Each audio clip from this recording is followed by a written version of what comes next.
இந்த எஸ்சி பசங்களே இப்படித்தான், எப்ப பாரு 2 முட்டை சாப்பிடுறாங்க. சத்துணவு அமைப்பாளர் அடாவடி பேச்சு. 7ஆம் வகுப்பு பள்ளி மாணவன் ஆதங்க பேட்டி.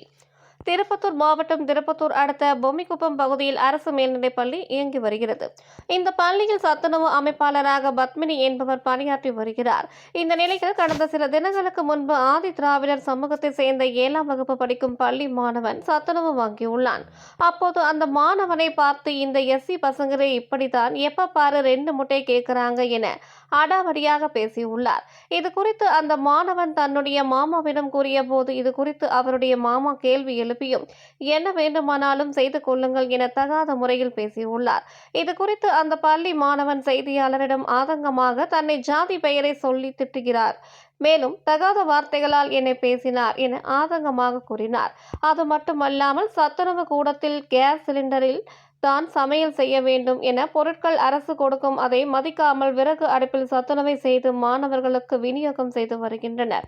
மேலும் இது குறித்து செய்தியாளர்கள் கேள்வி எழுப்பினால், தங்களுக்கு அரசியல் பலம் வாய்ந்த பல நபர்களை தெரியும், நிருபர்கள் ஆக இருந்தாலும் கூட என்ன வேண்டுமானாலும் என்ன செய்து கொள்ளுங்கள் என அடாவடியாக பேசி சம்பவம் பரபரப்பு ஏற்படுத்தியது. மேலும் இதுபோல் அரசியல் செல்வாக்கை வைத்து பணி செய்யும் சத்துணவு அமைப்பாளர்கள் மீது நடவடிக்கை எடுக்க வேண்டும் என சமூக ஆர்வலர்கள் கோரிக்கை வைக்கின்றனர். ஒரு அக்கா கேஸ்ட்ரு பற்றி இழுத்தாங்க.